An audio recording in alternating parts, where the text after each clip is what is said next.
how do you qualify for the Megavalanche? Today in this video, it's all about the qualification race. We're going to go and take a run down the track. You'll see my attempt to qualify for the front row, the main event. Let's go. So there's a mixture of nerves, excitement, and just let's go and have it. Jesus Christ.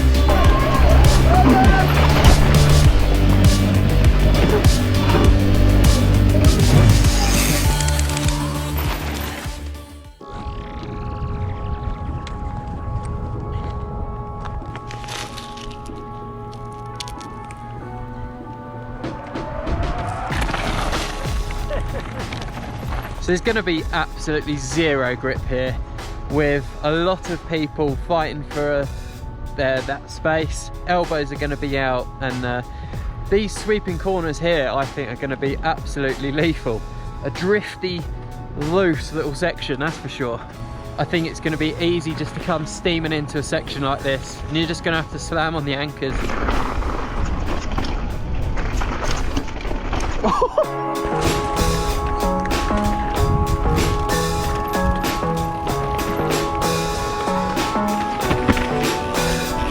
So this is the kind of thing you can expect to see throughout the trail. We've got an outside line that takes you all the way around the houses, or you've got sort of a bit of a sneaky straight line, which is going to take a lot more commitment to get onto, but definitely a way where you could overtake or get down quickest. But whether it is going to be quickest, who knows? There could be a big old pile up on that line. You might be forced to go round. Nobody knows.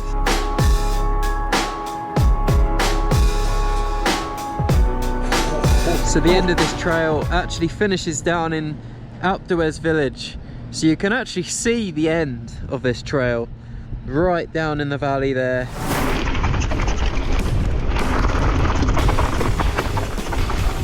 So just down here we're faced with a long, loose, rocky section with multiple lines through. Taking some pace into these too, so you've got to be pretty careful not to get offline.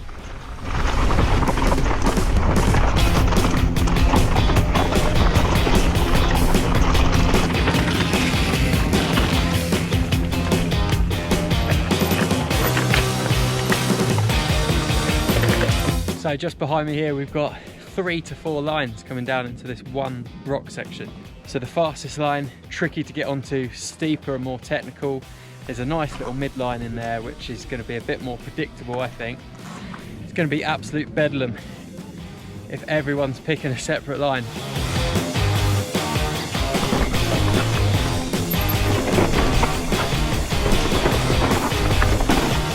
I've never seen so many different alternative lines on a trail. Almost every section has multiple lines, which is actually quite different to the main mega track itself, which can actually be quite one-lined in places.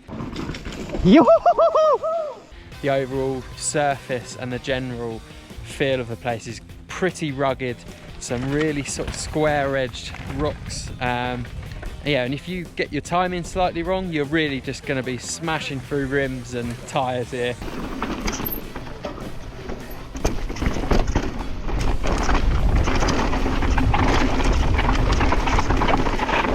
So if you follow the beaten track, you end up in the main line. But for example here, you literally look right. This trail here itself, barely tracked in, but you'd easily skip out quite a big queue there. And the trail, the drop in here is a little bit gnarlier. You can make up a good bit of time on that, I reckon.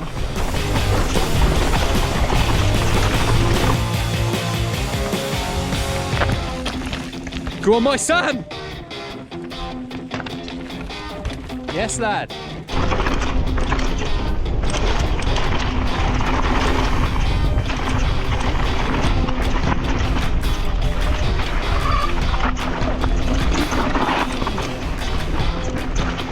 You okay there?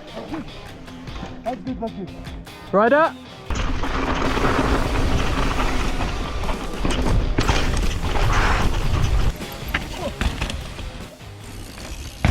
Oh.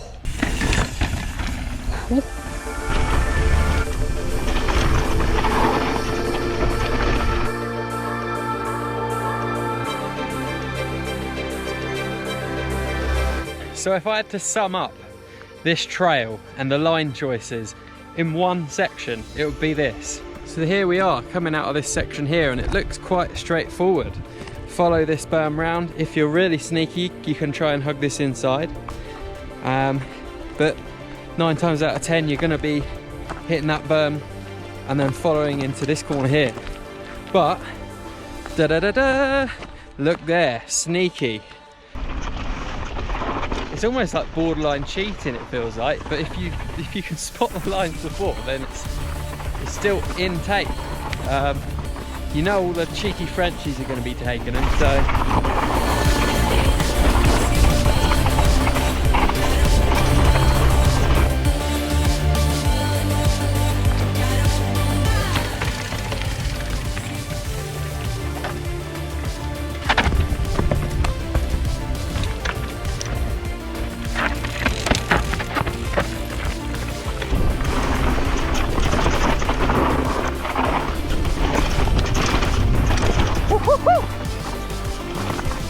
So as we wrap up the top section, we sort of merge from the rocks into more soil-based trails.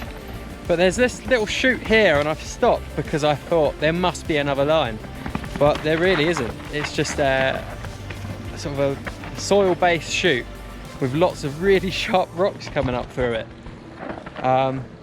with a big flat and uphill afterwards. So you really want to carry your speed, but yeah, it's just a filthy little chute, this one.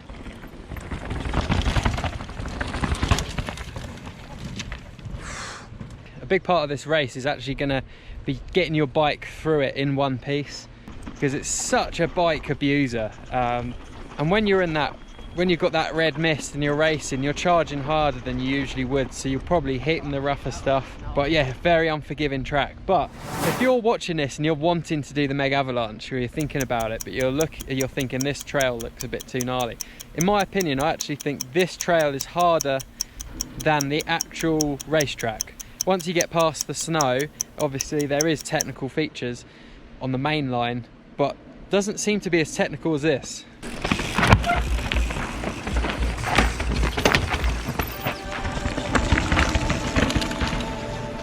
So proceeding this section here, it turns into a bit more of a bike parky flow trail with a bit of a sprint in the middle. So we're going to blast through this section and then join on to the right at the end of this trail, where we've got some off camber, loose, dusty, big sweeping corners. So if you've never done this event before, what they do is at signing on, you get put into wave. They split you into groups for the qualification. And the top 35 or around that number, depending on the entrance, go towards the main event. And then the other people who don't qualify in the front for the main, they go into the amateur mega, which is exactly the same track. But just... Right, I'm gonna dust off now, go and get a few more practice laps in. They're well needed. And then get ready for this qualification race. So we'll see you on the start line.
What up?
fucking nightmare from the moment I dropped in. Now I've got a fucking flat.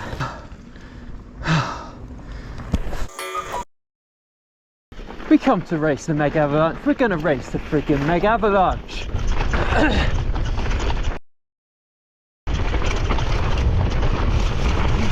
Kidding me? Just flatted again.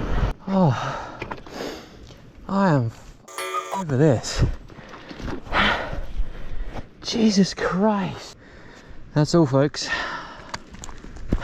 Walk of shame for me. Another really big challenge of this race is